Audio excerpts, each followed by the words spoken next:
This episode is sponsored by the Live Alcohol Experiment, a 30-day science-based and compassion-led journey where you learn to develop a healthier relationship with alcohol without relying on willpower. Why? Because the truth is that willpower runs out. Instead, you learn how to focus on what you gain, not what you give up, so you can feel good about the decisions you make without shame or guilt. With the 30 days of video training, virtual daily coaching, and a private and supportive community, you get that and so much more. Join us today to get happier, healthier, and to take back your life. Your Live Alcohol Experiment starts on the 1st, so sign up at livealcoholexperiment.com.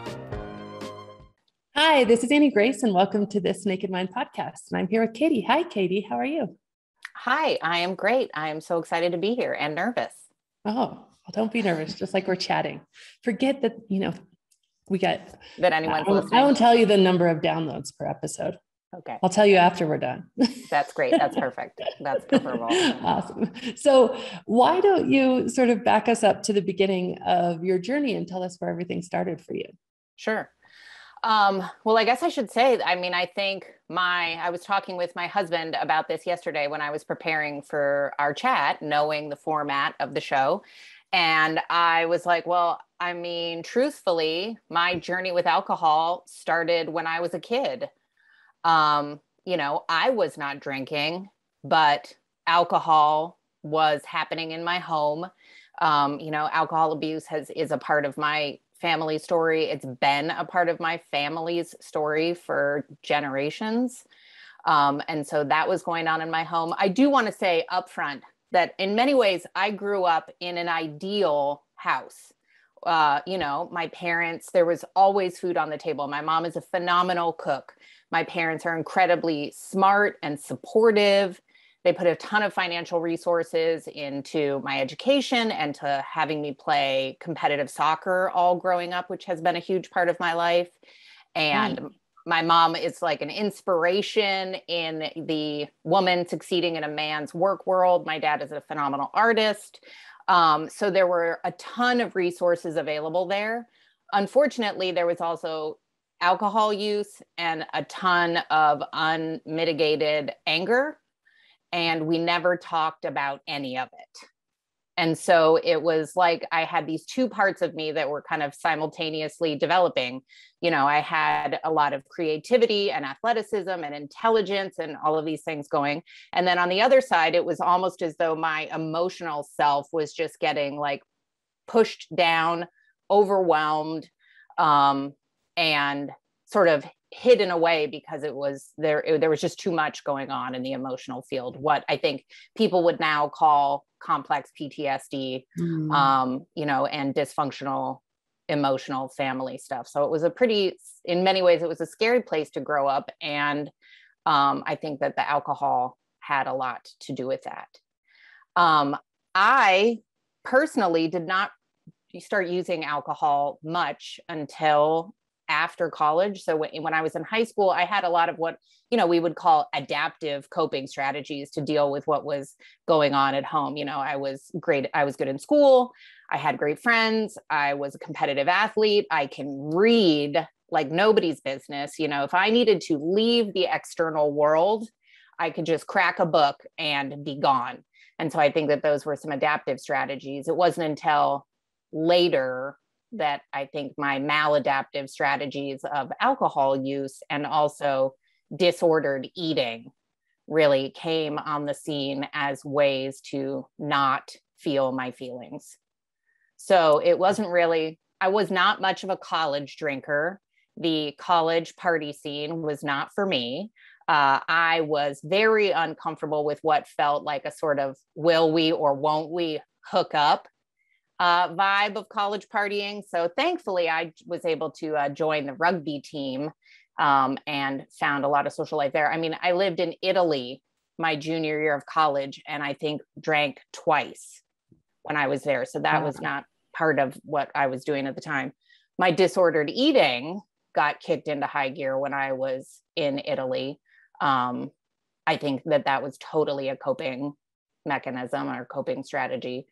But it wasn't until I graduated college I had been planning to become a public high school teacher, but realized I didn't want to do that. I thought that there were too many sort of bureaucratic things getting put in place that were restraining teachers. So I dropped out of the ed department and moved home to Alaska, moved in with my parents, although that only lasted for a few months because at 22, getting busted for coming home late was not my favorite thing. So thankfully, I was able to move in with a friend's mom who was incredibly generous in her rent, keeping her rent very low. And it was right around then that I started hanging out with a new group of friends who, in retrospect, I think probably drank a normal amount for 20 somethings. I think I totally started overusing alcohol and leaning on it. And that is when I realized what a beloved partner it could be in helping me deal with both social anxiety and meeting new people and keeping those feelings far, far away, numbing them out. And then also, what's the other thing that it helped me do? Oh, just deal with how scary your 20s are. Yeah. If you don't have a planning and then like doing the next thing was always a way that I kept myself sort of regulated, emotionally regulated. And then suddenly you're in your 20s and it all disappears. Mm-hmm. And so then, standard 20 something stuff, I got my heart broken and in very dramatic fashion was like, oh, you're going to break up with me? Well, I will move to Seattle, which is one of the glorious things about being in your 20s is you can do things like that. You can like be upset one day and move to another state the next day. So I ended up moving in with some of my very good high school childhood friends. And we drank a ton. And then one of my very good friends, he and I had that sort of romantic Jack Kerouac, drinking is, the intoxication, the ecstasy of the intoxication, and like the longing for something bigger that we thought would be revealed to us through alcohol.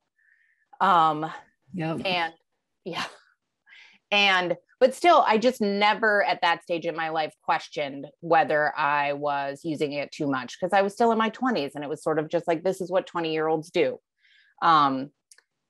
At the same time, I was also not dealing with any, it just never even occurred to me that there was emotional stuff that I wasn't dealing with. I thought the alcohol use and I thought the disordered eating were just normal parts of being a young woman in her 20s. Wow. And so thankfully, I have always been sort of academically and creatively ambitious. So I was working in restaurants in Seattle in the late 90s. And was gratefully not pulled into the world of meth that was very available to me because I was like, no, that's a road I do not want to go down. And I headed off to grad school in Chicago, immediately picked up with, again, what I thought was normal social drinking. Although I did start dating a guy who we were both daily big time drinkers, and he had some familiar anger patterns. So after that, what did I do? I finished grad school, went to work at a boarding school and was able to immediately pick up with the social life there that involved a bunch of drinking. And that was in my late 20s. And then after that, I would say two pretty momentous things happened. One was the first summer after I started at the boarding school, I was in Chicago for the summer and was attacked there at night by a serial rapist. Oh my God. I'm very thankful to say did not rape me, but he really did beat me up. And so there was clearly some emotional fallout from that. But I will say, I think the most profound thing that happened was my sort of realization of the, how emotionally unavailable my family was when I went through that, and how it didn't occur to me to want to lean on them or sort of anyone emotionally when I went through that. Like I had to talk myself. I went through so many things by myself. Like they eventually caught the guy and I went to the lineup by myself to prove that I was strong enough to do it. You know, all of these different things I did by myself to prove to myself that I didn't need anyone, which is not how to be a human, I don't think. No. Oh, that's intense. And then the other thing is, right around that same time, I started to have this feeling that I was going to lose control of everything, that everything was starting to crack and I wasn't going to be able to hold it together. And so that is when I finally reached out and started seeing a therapist. Which I will say, if you want to cut to the front of the line with a sought after therapist, being attacked by a serial rapist is one good way to get yourself to the front of the line. Oh, man. But so I started seeing this therapist and she was good.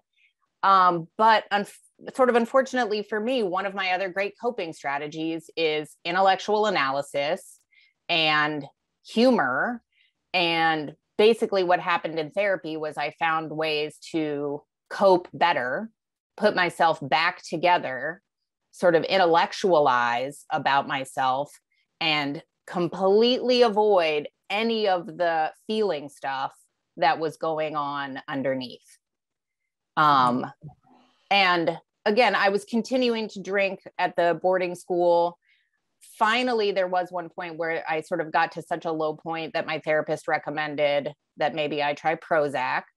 So I went on Prozac for a year, which magically cured my binging and purging, but made me want to drink more, which was strange. But so that's when I think when I started sort of drinking by myself on a daily basis. I was still able to do my job perfectly well, and which is an intense job at a boarding school, but I was still able to do it perfectly well. But it did start to sort of change roles in terms of going from something that I did pretty socially to something that I was doing sort of habitually, even by myself. And I do think, I think that the sadness and the loneliness that I sort of needed the Prozac to help me with were trying to tell me things, most notably that if I didn't leave the boarding school, I was never going to have a husband and babies, and that I did want those things.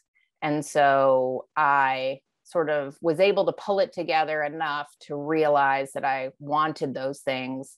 I got a different job. I moved away from the boarding school and into the city, and sort of almost immediately met the person who is now my husband, there are many, many places where the universe has really provided for me on this journey when I have made an intention clear. And so I continued to, drink daily. My husband is not a big drinker. But we pretty quick, because we weren't getting any younger, pretty soon after we got together, we decided to try to have a family, and I got pregnant. And that was one of those things where it was like instantaneous, so easy to quit drinking because I was pregnant, like never even thought about it. Amazing how that is. It's amazing how firm decision. And it's, yeah. When your mindset changes, your decisions change. And even after he was born, I was pretty great at regulating my use so that I could continue to breastfeed, because that was very important to me. And then I got pregnant again, quit again, no problem. We moved to Vermont from Philadelphia, which was sort of a dream, because I really having grown up in Alaska, I really wanted to raise kids in nature. And so, I have two healthy kids. The 2015-2016 election season did not go well for me. I was drinking, like day drinking at that point, which was not standard for me, but that was when I was totally using it as a crutch. I never got to the point where I was, slurring, falling down, blacking out, like none of that. I was completely functional, which I think is one of the things that sometimes I think must make it hard to come to terms with what you're doing, because it seems like things are fine. And so the election passed. Obviously it did not end how I had hoped. But so I was like, okay, I have to figure out what to do next. And sort of right around that time, I was 44 years old. It's 2019. And I had finished my first novel and found a publisher after working on it for 7 years. I got elected to local office, which sort of made me feel like, okay, yes, I am doing direct action. Like I'm doing the work to help. I started a podcast. I built a bunch of websites for myself and other people. I found a mentor to help me learn how to convert our lawn from lawn to pollinator garden and food forest. I have 2 healthy kids. I have a lovely, supportive husband. And I'm like, why aren't I happy? Like, what is going on? Why am I still so sad and tired? And so on my podcast, I interview people who I already know. And one of the people who I interviewed was a former student of mine who is in recovery. And we were talking on the podcast one day about his sobriety. And he was talking about the saying in AA, or the saying in sober circles, of people who don't have a problem with alcohol don't wonder if they have a problem with alcohol. And when he said that, I was like, oh, no. And because I had, there had been times where I wondered, and there had started to become times where I tried to moderate. I tried doing the sober October, failed, tried doing, I'll just drink on the weekends. And then it's like, well, the weekend starts on Wednesday, right? The weekend starts on Tuesday, and then there were all of those things where I'm like, I'm going to a social event. Obviously I have to do it then, or people are coming over. Obviously I have to do it then. So I did start to wonder, but I always convinced myself that it was still totally normal. And then I think, it was still, no, this would have been 2020, because my husband was out of town for work. I'm hanging out with the kids. It's, evening, we're doing whatever we're doing. I had a couple of all day IPAs, and I went into the laundry room, and in sort of the ultimate in cliches, just totally broke down and started sobbing in the laundry room. And which is very not me. I am not a crier, or I have not been a crier. And I was just sobbing and could not get myself together. And I was just like, why am I so sad? Wow. And this little voice said, do you think it has anything to do with the depressant you've been putting in your system every day for 20 years? And I was like, that is absolutely not what it is. It has nothing to do with that. And so I got the kids to bed that night, and I don't remember exactly what the chain of events was, but I do remember thinking, maybe I should call the doctor tomorrow and find out about going back on Prozac. I went online and signed up for that night, possibly getting into clinical trials for use of psilocybin in treatment-resistant depression. So I was, looking for something. And then again, that little voice was like, do you think maybe you should eliminate the depressant before you add an antidepressant or psychedelic? And then I also somehow, again, the universe provides. Remembered having listened to an episode of My Favorite Murder with Georgia Hardstark and Karen Kilgariff. And Georgia was talking about getting sober curious.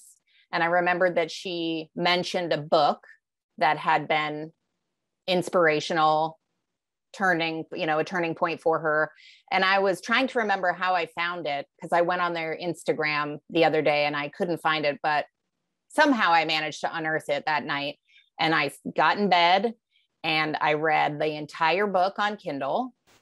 And yeah, it was just, I'm sure you hear this daily. It was just like, oh yeah, that's right. Oh yeah, that's right. Oh yeah, that's right. And also that thing where it's like, oh yeah, like the party does start when you go out to the bar. The party starts before the alcohol gets there. Yeah. That was a hugely pivotal realization for me, that it is mindset. And then, you talk in the book about people who sort of spontaneously quit. And I had that experience. Obviously you have that, or I had that experience when I got pregnant. But then I had also in my life had that experience with diet soda. I was a diet soda addict.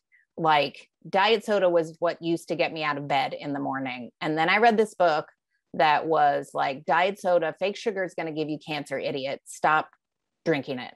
And I just stopped drinking it that day. And so, yeah. And so I'm reading your book.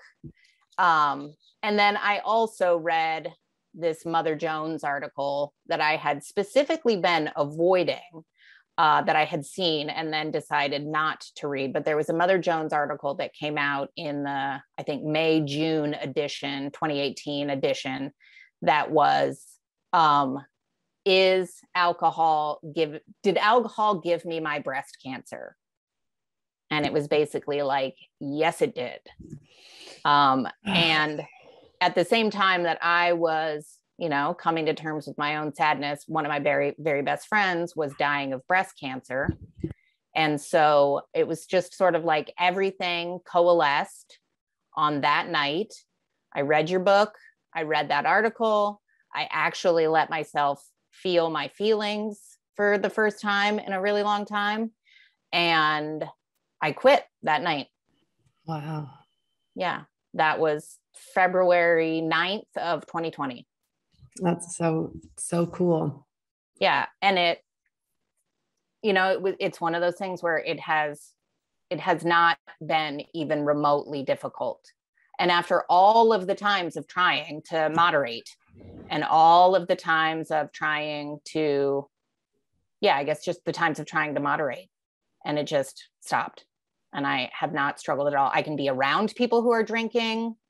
I mean, granted, then we got a pandemic, so I have not gone a ton of places, but I did go to a writing retreat this summer and people there were drinking, and it didn't appeal to me at all. I was not at all interested. One person there asked me, this was my first experience with this, with a person being like, oh, no wine?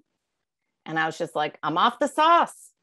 And, that was basically, and all I needed to say. I went to a wedding, and rather than feeling deprived by the fact that I wasn't drinking, I felt lucky that I wasn't drinking. Like I felt really grateful that I didn't have to be that person, and that I didn't ever have to be that person again. And that when my kids get married, I don't have to drink, and I get to be fully present for it. And I get to remember all of it. Like I said, I was never sort of a blackout drinker, but you don't remember things. No, it gets fuzzy no matter what. It gets fuzzy no matter what. And I'm also super grateful that I was not drinking for the pandemic, because I'm sure it would have gotten worse. And I'm grateful that I was not drinking for all of the disappointments around the debut of my first novel, and having to cancel all of the readings and all of the visits that I had worked my ass off to get, that I was able to just, face that without alcohol.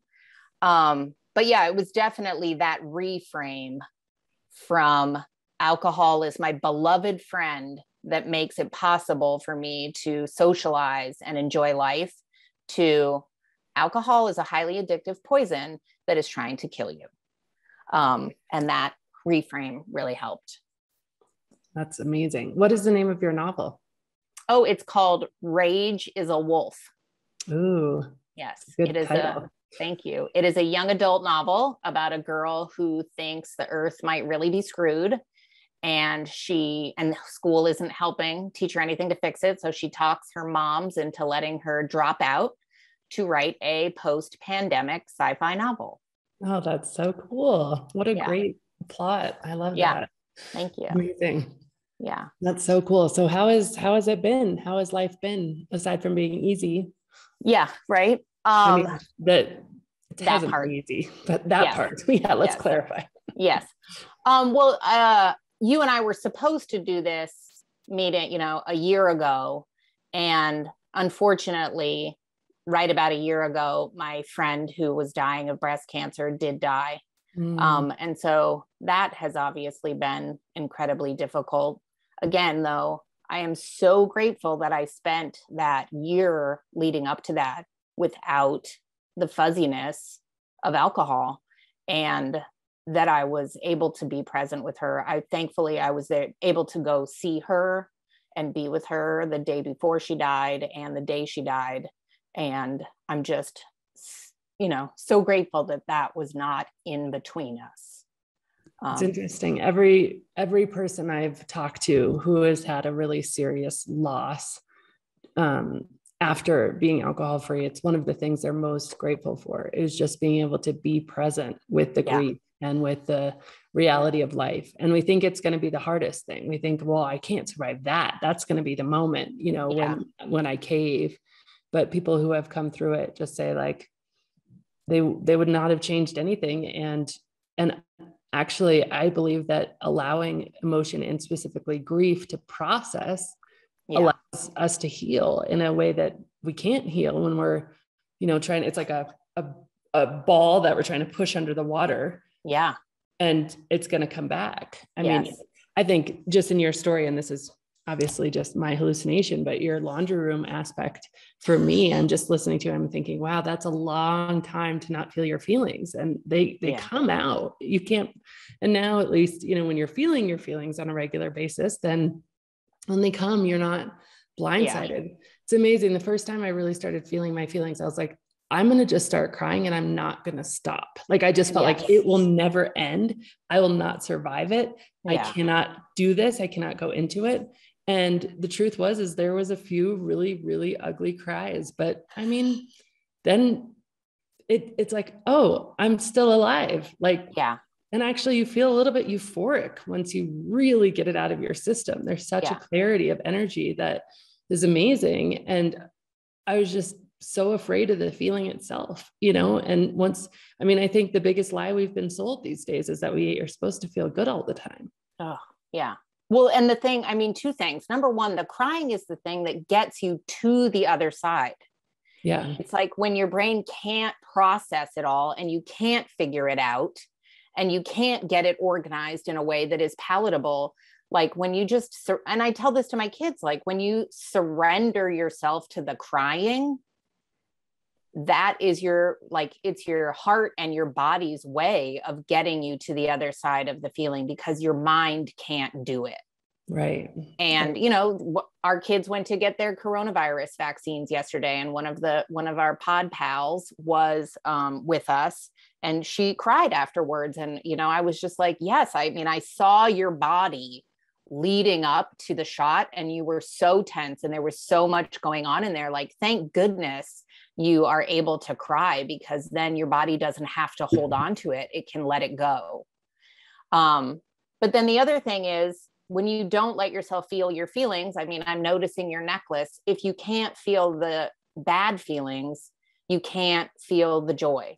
I seriously remember it was probably just a few months after I had stopped drinking, and I was feeling all the things, but then I remember feeling joy.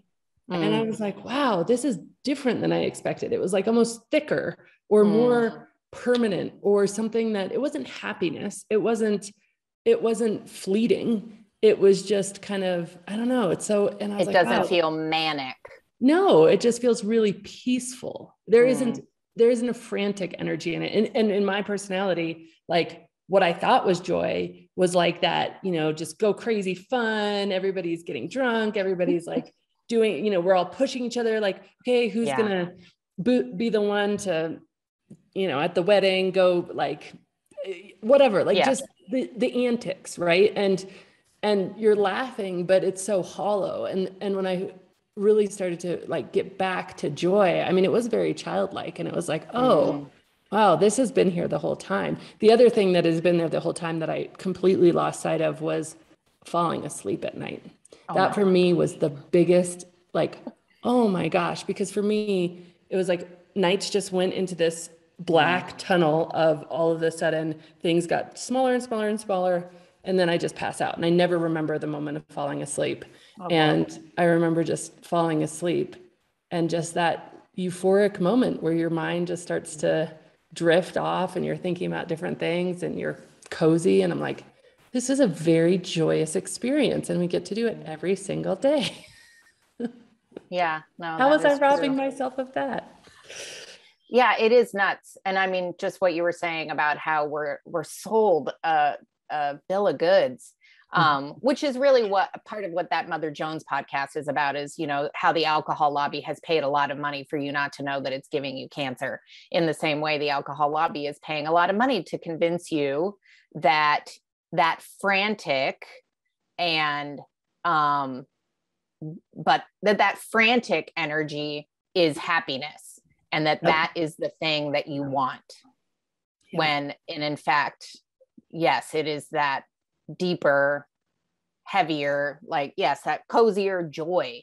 The substance, like it has substance. It is. Right.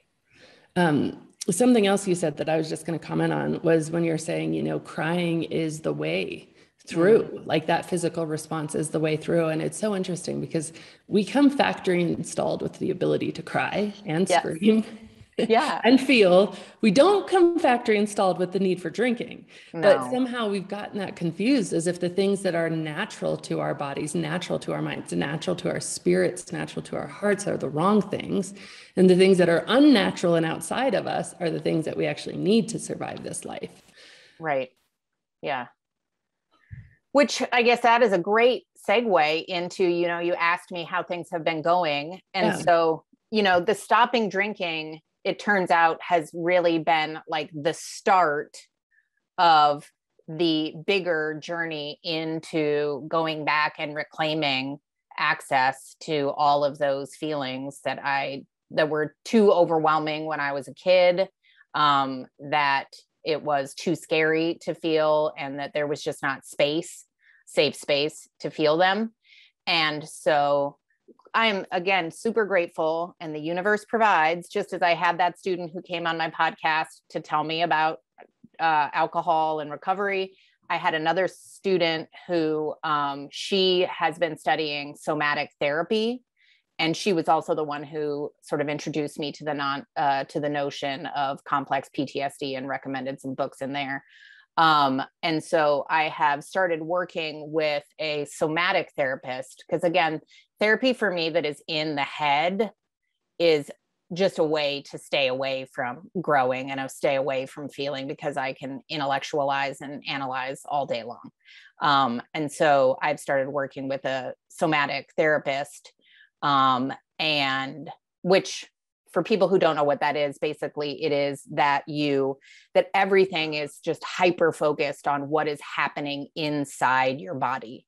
And so a session will look like, sort of just closing my eyes and her being like, okay, so let's check in with your body.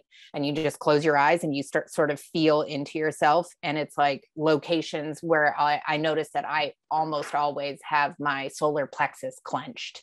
And so it's like, okay, what is happening? Why are you clenching it? And then you sort of build the session around that. And then you also start to build your access to your feelings straight through your body. And then in addition to that, so right around the time that I stopped drinking, I reached out to a friend of mine to tell them that I was really struggling and that I felt like a small boat on an ocean of sadness, and had mentioned that I was maybe going to sign up for the clinical trials with psilocybin for treatment-resistant depression. And they happened to know a practice in Portland, Maine, that does psychedelic assisted psychotherapy. Fascinating. And yes. And so I have been, over the past 20 months, well, it took a minute because we got a pandemic in there. So I guess it's been for the past maybe 9 months, have been working with both ketamine and cannabis in a therapeutic environment. So not recreationally, but in a therapeutic environment, to basically go in and access feelings that I have done such a phenomenal job of walling off, and then sort of repatterning myself to experience those feelings in their fullness, but without totally overwhelming my system. Oh, I love that. I'm so fascinated with that sort of stuff. I mean, I remember seeing studies coming out back in like 2015, 2016 about psychedelic treatment in depression, and just, it was fascinating. It seemed like over and over, and even microdosing, like there's a bunch of stuff about being able to, like you said earlier, treatment resistant things, and using, things that are, I mean, a lot of the stuff is like, I don't know how to say the word, but psilocybin, what's that Psilocybin. word? Psilocybin. Thank you. Yeah. That's organic. That's from mushrooms, correct? Yeah. And cannabis, organic from the earth. And so I don't know, in my mind, and I mean, I guess hops and fermentation maybe is too. So I don't know that there's, it's just really, how are we using it and to what benefit? And are we being super conscious of, is this helping me? Is this right for me? Because I never want to, and even for myself, I never want to create rules. That's why I don't say like, oh, I'm never going to drink again or anything else, because I think the brain responds to rules in a really negative way. But I love exploring things and just deciding like, is this right for me? Because all of our journeys are so, so different. I recently talked to a friend, and she went to Costa Rica and did a sort of guided ayahuasca thing to dig into her childhood trauma. And her response was that it was one of the most powerful things she has ever done. And she's living in such a freer state because of that. And so I think, the more we can study this sort of things, the better. So how has your experience been with that? Well, and what you're talking about too is what is referred to as set and setting. So what your expectations are, what your intention is going in, and then what is the setting around you. And our culture basically is devoid of set and setting. It's just like, oh, the brakes are off, because that's just the kind of culture that we live in. And I think there are even cultures where alcohol use, because of set and setting, becomes less problematic. But certainly these plant medicines, when you do it with the intention and with a guide or in some kind of a psychological container, I'm not going to say that nobody can get off and start abusing it, but it's really hard. Like, it just doesn't even feel that way. I've been a person, not anymore, but in the past, who used cannabis pretty recreationally, and this feels nothing at all like that. It's just totally different experiences. Yeah, I probably haven't smoked in almost as long as I haven't drank. It's been 6 years now, I think. And it was, for me, just super problematic, because what you're saying, set and setting, it was very much, I was doing it to numb. I was doing it to avoid my feelings and escape. And so it really matters your intention, and I think obviously the set and setting and having some therapy around it that is guided, it sounds fascinating to me. I'm always so interested to hear how people find healing, especially when there's been trauma. So thank you for sharing that. It's really cool. No, it is. It's radical. it is unlike anything I've ever done. Gonna write your grandma, hey grandma, doing some psychedelics on the weekend. You want to come? No, it feels, for it makes me feel like I am doing something that I feel very hopeful, because it does feel so different than anything I've done before. I know that my edges, my boundaries are growing in terms of my willingness to be truthful and be vulnerable with other people. And it is starting to feel like maybe I will be able to share sort of the joy of life with my children from an embodied emotional place, not just from an intellectual place, which is super important to me as a mom. Like, I want them to feel that I can feel the joy of life, as well as the sorrow. Yeah. If you can't model emotional health for your children, I mean, it's so hard to teach if you can't model it, and being vulnerable when you're upset is so important too, because we want to shield our kids from that, but then they think it's not okay for them to, it's so important, this emotional health conversation. I think it's just at the core of so much, right? Yeah. Well, I mean, as I look around at our falling apart nation, I'm just like, and that's trauma, and that's trauma, and that's trauma. But yeah, and when you haven't had emotional health modeled for you, to then turn around and try to figure out how to model it for your children is super hard. So I'm also grateful to be working with people who sort of know it. It's like I'm being, cheesily being reparented and being shown, oh no, this is actually what it means to be vulnerable and to be open and emotionally open. And so in that respect, it also feels like I'm helping to heal some generational trauma that, there were resources that were not available to generations before us. And there were ways of being and ways of doing things and ways of speaking and sharing that for most people were not okay. Yeah. And thankfully we are at a different point in time. And so I am hopeful that, I can sort of help change the trajectory of my family story.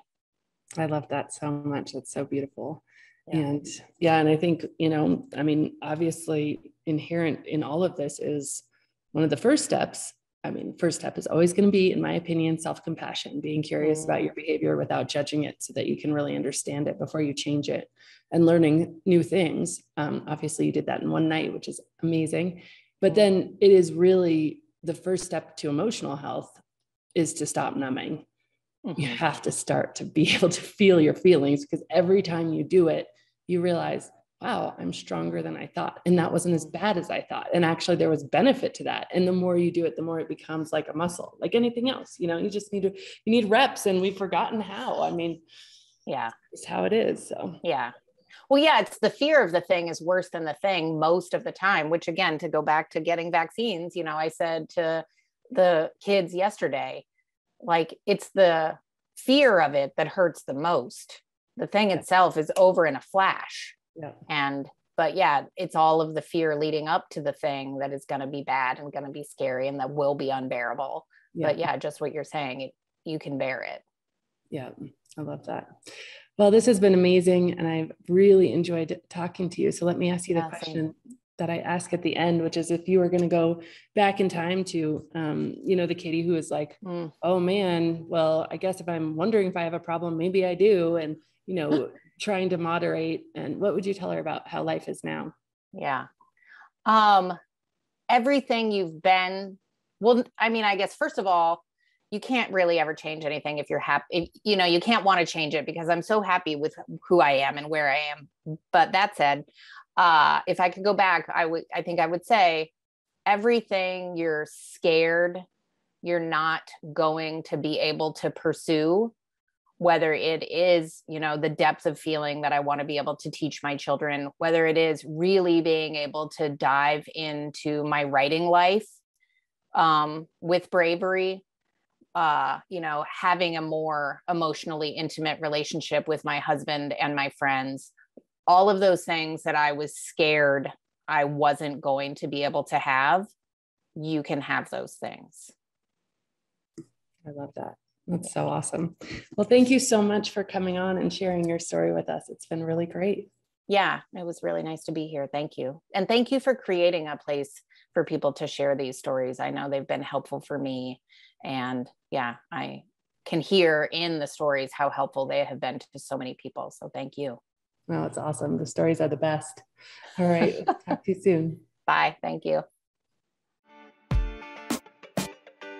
Hey, I'm so excited because we are literally just about to start another live alcohol experiment. And if you don't know about the alcohol experiment, you need to literally drop everything right now and go to livealcoholexperiment.com. Here's the thing. This is a 30-day challenge, and it's designed to interrupt your patterns and put you back in touch with the best version of you. You'll know it's that version that's living the most joyful life, that version that doesn't need alcohol to relax or have a good time, and that version that's having more fun and is more peaceful than ever. Again, it's just a 30-day challenge. It's live every single day. It's starting on the 1st, so hurry up. Join me at livealcoholexperiment.com. And as always, rate, review, and subscribe to this podcast, as it truly helps the message reach somebody who might need to hear it today.